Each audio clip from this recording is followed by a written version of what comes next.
Jio users കൂടുതലും നമുക്ക് സംഭവിച്ചു വന്നൊരു മിസ്റ്റേക്കാണ് സിമ്മ് പുറത്തേക്ക് കൊണ്ടുപോകുമ്പോൾ റോമിങ് ആക്ടിവേറ്റ് ചെയ്യാതെ കൊണ്ടുപോകുക എന്നുള്ളത്. ഈ സംഭവം റോമിങ് ആക്ടിവേറ്റ് ചെയ്യാതെ കൊണ്ടുപോയി കഴിഞ്ഞ് കഴിഞ്ഞാൽ സിമ്മ് പുറത്തെത്തിയതും സിഗ്നൽ എടുക്കാതെയാവും. പിന്നീട് കവറേജോ കാര്യങ്ങളൊന്നും കാണിക്കില്ല. അപ്പോൾ ജസ്റ്റ് നമുക്ക് മൈജി ആപ്ലിക്കേഷൻ വഴി തന്നെ ഇൻ്റർനാഷണൽ റോമിങ് ആക്ടിവേറ്റ് ചെയ്യാൻ പറ്റും. ക്യാഷൊന്നും അധികം ചിലവൊന്നും വരുന്നില്ല അതിന്. അധികമല്ല, ക്യാഷേ ചിലവ് വരുന്നില്ല. ജസ്റ്റ് ഒരു വാലിഡിറ്റി പാക്ക് ഉണ്ടെച്ചാൽ സിം അവിടെ കവറേജും കാര്യങ്ങളൊക്കെ കാണിക്കും. അപ്പോൾ അതിനായിട്ട് ജസ്റ്റ് നമുക്ക് മൈജി ആപ്ലിക്കേഷൻ തന്നെ ഇത് ആക്ടിവേറ്റ് ചെയ്യാൻ പറ്റും. ജസ്റ്റ് അതിൽ കയറി കഴിഞ്ഞാൽ നമുക്ക് മൊബൈലിൽ നമുക്കതിൽ ഇൻ്റർനാഷണൽ സർവീസസ് പറഞ്ഞ ഓപ്ഷൻ വരുന്നുണ്ടാവും. അടിയിലേക്ക് സ്ക്രോൾ ചെയ്ത് കഴിഞ്ഞാൽ ജസ്റ്റ് ആ നമ്പർ ലോഗിൻ ചെയ്താൽ മതി. അതിന് ശേഷം അതിൽ ഇൻ്റർനാഷണൽ ആക്ടിവേഷൻ പറഞ്ഞിട്ട് കാണിക്കുന്നുണ്ടാവും. ജസ്റ്റ് അതിൽ കയറിയിട്ട് അത് ആക്ടിവേറ്റ് ചെയ്യാം. അതിൽ കയറി കഴിഞ്ഞാൽ നമുക്കത് ആക്ടിവേറ്റ് ചെയ്യാനുള്ള ഓപ്ഷൻ പോയി കിട്ടും. അത് ആക്ടിവേറ്റ് ചെയ്ത് കഴിഞ്ഞാൽ പിന്നെ നമുക്കത് ലൈഫ് ടൈം അത് ആക്ടിവേറ്റ് ആയിട്ട് തന്നെ കിടക്കുക. സിമ്മ് ഡിസ്കണക്റ്റ് ആവുന്നവരെ അത് ആക്ടിവേറ്റ് ആയിട്ട് തന്നെ കിടക്കുക. അല്ലെങ്കിൽ നമ്മൾ മാനുവലി കയറിയിട്ട് ഡിസേബിൾ ചെയ്യേണ്ടി വരും, ഡീആക്ടിവേറ്റ് ചെയ്യേണ്ടി വരും. നമുക്ക് പിന്നീട് ഇപ്പോൾ ഏത് രാജ്യത്ത് പോയാലും സിമ്മ് ജസ്റ്റ് കവറേജ് കാണിക്കും. നമുക്കൊരു വാല്യൂ ഇപ്പോൾ റീചാർജ് ചെയ്തതിലൊരു വാലിഡിറ്റി ഉള്ളൊരു പാക്ക് ഉണ്ട് വെച്ചാൽ നമുക്കതിൽ വാലിഡിറ്റി പാക്കും ഒരു ടോപ്പ് ബിൽ എന്തെങ്കിലും ക്യാഷ് അതിൽ നമ്മൾ മെയിൻറ്റെയിൻ ചെയ്യുന്നുണ്ട് വെച്ചാൽ നമുക്ക് അവിടെ മെസ്സേജും കാര്യങ്ങളൊക്കെ കിട്ടും ചെയ്യും. ജസ്റ്റ് ഇങ്ങനൊരു വിൻഡോ ആണ് വരിക. അതിൽ ആക്ടിവേറ്റ് കൊടുത്താൽ മതി. ഇൻ്റർനാഷണൽ റോമിങ് പാക്കേജ് സെലക്ട് ചെയ്ത് കഴിഞ്ഞാൽ. ഇനി ഇൻ കേസ് അവിടെ നമുക്ക് എന്തെങ്കിലും കോളും കാര്യങ്ങളൊക്കെ യൂസ് ചെയ്യാമെന്നുണ്ട് വെച്ചാൽ ഇത് ആക്ടിവേറ്റ് ആയതിന് ശേഷം സിം അവിടെ കവറേജ് എടുത്ത് കഴിഞ്ഞാൽ നമുക്ക് ഒരു 189 മെയിൻറ്റെയിൻ ചെയ്തിട്ട് ടോപ്പിൽ എന്തെങ്കിലും ക്യാഷ് ആഡ് ചെയ്യുകയാണെന്ന് വെച്ചാൽ നമുക്കത് വിളിക്കാനും കണക്കൊക്കെ ഉപയോഗിക്കാനും പറ്റും. സർവീസും കാര്യങ്ങളൊന്നും ഡിസ്കണക്റ്റ് ആവുക അങ്ങനെയൊന്നും ചെയ്യുന്നില്ല. ഒരു 2 months കൊണ്ടുപോയി ചെറിയ റീചാർജ് മെയിൻറ്റെയിൻ ചെയ്യാൻ വെച്ചാൽ കട്ടാവാതെ കണ്ടിന്യൂ ചെയ്ത് പോകാനും പറ്റും. ഇങ്ങനെ റോമിങ് ആക്ടിവേറ്റ് ചെയ്യുമ്പോൾ അതിലൊരു വാലിഡിറ്റി പാക്ക് എന്തായാലും നിർബന്ധമാണ്. 189 ഒരു വാലിഡിറ്റി പാക്ക് ചുരുങ്ങിയത് അതിൽ ഉണ്ടായിരിക്കണം. എന്നാൽ മാത്രമേ റോമിങ് ആക്ടിവേറ്റ് ആയാലും സിഗ്നൽ എടുക്കാൻ സ്മൂത്തായിട്ട് എടുക്കുള്ളൂ. ആ 189 നമ്മൾ ടോപ്പ് ഒരു ക്യാഷ് എന്തെങ്കിലും ആഡ് ചെയ്യുകയാണെന്ന് വെച്ചാൽ നമുക്ക് വിളിക്കാനും ഉപയോഗിക്കാതെ.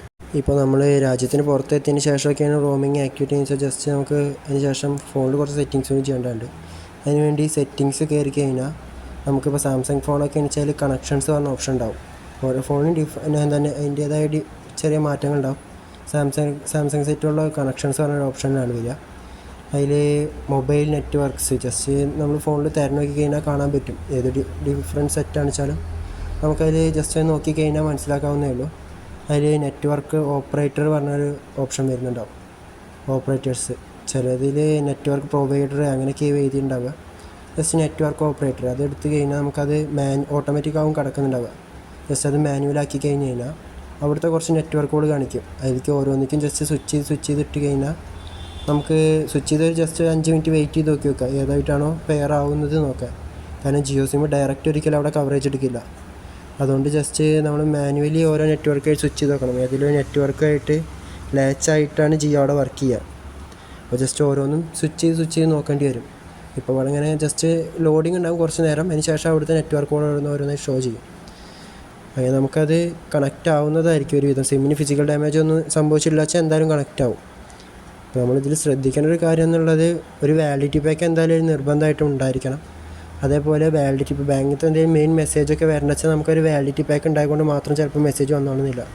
ടോപ്പിൽ ഒരു 10-50 രൂപ ആഡ് ചെയ്ത് കഴിഞ്ഞാൽ ബാങ്കിലത്തെ മെസ്സേജും കാര്യങ്ങളൊക്കെ കിട്ടും ചെയ്യും. പിന്നെ സിമ്മ് കട്ടാവാതിരിക്കാൻ വെച്ചാൽ 2 months കൂടുമ്പോഴേക്കും ചെറിയ റീചാർജ് ഇടയ്ക്ക് മെയിൻറ്റെയിൻ ചെയ്യേണ്ടി വരും.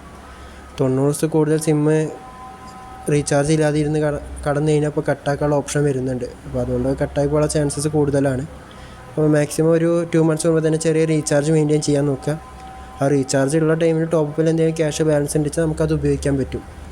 ഇപ്പോൾ ഓരോ രാജ്യത്തും ഓരോ കോൾ റേറ്റാണ്. ഇപ്പോൾ ദുബായി ഒക്കെ ആണെന്ന് വെച്ചാൽ മിനിറ്റിന് 2 രൂപയ്ക്കാണ് കട്ടാവും. ഒരു മെസ്സേജിന് 2 രൂപ കട്ടാവും. നോർമലി കമ്പനി ആഡ് മെസ്സേജുകളൊന്നും കട്ടാവില്ല. ബാങ്കിൻ്റെ മെയിൻ OTP എന്തെങ്കിലുമൊക്കെ വരുമ്പോഴാണ് 2 രൂപ കട്ടാവുക. നമ്മുടെ ഇന്ന് ഔട്ട് ഗോയിങ് മെസ്സേജ് എന്തെങ്കിലും വേണ്ടി വന്ന സിറ്റുവേഷനിൽ മാത്രമേ ക്യാഷ് കട്ടാവുള്ളൂ. പിന്നെ ഈ സെറ്റിങ്സൊക്കെ ചെയ്യേണ്ടത് നമ്മൾ ഏത് സിമ്മാണ് അവിടെ കവറേജ് എടുക്കേണ്ടത് ആ സിമ്മിൽ നിന്നാണ്. ഇപ്പോൾ നമ്മൾ ഇവിടുന്ന് ജിയോ സിം കൊണ്ടുപോയി കഴിഞ്ഞാൽ ജിയോ സിം ഫസ്റ്റോ സെക്കൻഡോ കിടക്കുന്ന നോക്കിയിട്ട് ആ സിമ്മിൽ നിന്ന് വേണം ഈ സെറ്റിങ്സ് ചേഞ്ച് ചെയ്യാൻ. കാരണം അവിടെ 2 സിം ഉള്ളതുകൊണ്ട് ചിലപ്പോൾ അവിടുത്തെ സിം നമ്മൾ ഉപയോഗിക്കുന്നുണ്ടാവുക. അപ്പോൾ ഈ സെറ്റിങ്സ് ഓട്ടോമാറ്റിക്കായിട്ട് അവിടുത്തെ സിമ്മിലാവും കാണിക്കുന്നുണ്ടാവുക. അത് ജസ്റ്റ് ചേഞ്ച് ജിയോ സിം രണ്ടും കാണിക്കുന്നുണ്ടാവും. അപ്പോൾ അതിലാക്കിയതിന് ശേഷം മാത്രം ഈ സെറ്റിങ്സ് ചേഞ്ച് ചെയ്ത് നോക്കുക. പുറത്തെത്തിയിട്ടൊക്കെ ഒരുപാട് ഡിലേ ആയിട്ടാണ്. ഇപ്പോൾ 3 months മുകളിലൊക്കെ ആയിട്ടാണ് നമ്മൾ ട്രൈ ചെയ്യുന്നത് വെച്ചാൽ ജസ്റ്റ് ഏതെങ്കിലും ജിയോൻ്റെ ഓഫീസിൽ പോയിട്ട് ആ നമ്പറിനെ കുറിച്ചൊന്ന് അന്വേഷിച്ചതിന് ശേഷം മാത്രം ഈ സെറ്റിങ്സൊക്കെ ചെയ്യുക. അല്ലെങ്കിൽ ചിലപ്പോൾ ആ സിമ്മ് കട്ടായിട്ട് വെച്ചാൽ നിങ്ങൾക്ക് ഇത്രയും ഇതും ചെയ്തേക്കൊണ്ട് ഉപകാരം ഉണ്ടാകുന്നതല്ല.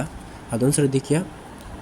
അതേപോലെ നമ്പർ കട്ടായിനോ എന്ന് നോക്കാൻ വേണ്ടി വേണമെങ്കിൽ നിങ്ങൾ ജസ്റ്റ് കമൻറ്റ് ചെയ്യാന്ന് വെച്ചാൽ ഞാൻ നമ്പർ ഫ്രീ ആകുമ്പോൾ ചെക്ക് ചെയ്ത് പറയാം, എനിക്ക് സമയം കിട്ടുന്ന പോലെ. ജസ്റ്റ് നമ്പർ ആക്ടിവേറ്റ് ആയിട്ടുള്ള ടൈമിന് മാത്രം ഈ സെറ്റിങ്സും കാര്യങ്ങളും റീചാർജൊക്കെ ചെയ്യാൻ നോക്കുക.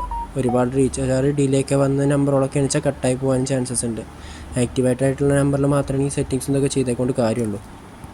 സിമ്മ് നിലവിൽ ആക്റ്റീവാണ്, ഫിസിക്കൽ ഡാമേജ് ഒന്നും സിമ്മിന് സംഭവിച്ചില്ല വെച്ചാൽ എന്തായാലും സിമ്മ് കവറേജ് എടുക്കും. അതിൽ കവറേജ് എടുക്കാതിരിക്കാനുള്ള ചാൻസസ് വളരെ റെയറാണ്. പിന്നെ ഈ കാര്യങ്ങൾ ഞാൻ ജസ്റ്റ് എനിക്കറിയാവുന്ന കാര്യങ്ങൾ ഷെയർ ചെയ്തെന്ന് മാത്രം. ജസ്റ്റ് നിങ്ങൾക്ക് വേറെ എന്തെങ്കിലും സംശയം ഉണ്ടെന്ന് വെച്ചാൽ ഞാൻ അറിയുന്ന കാര്യങ്ങളൊക്കെ വെച്ചാൽ പറഞ്ഞുതരാം. No issues.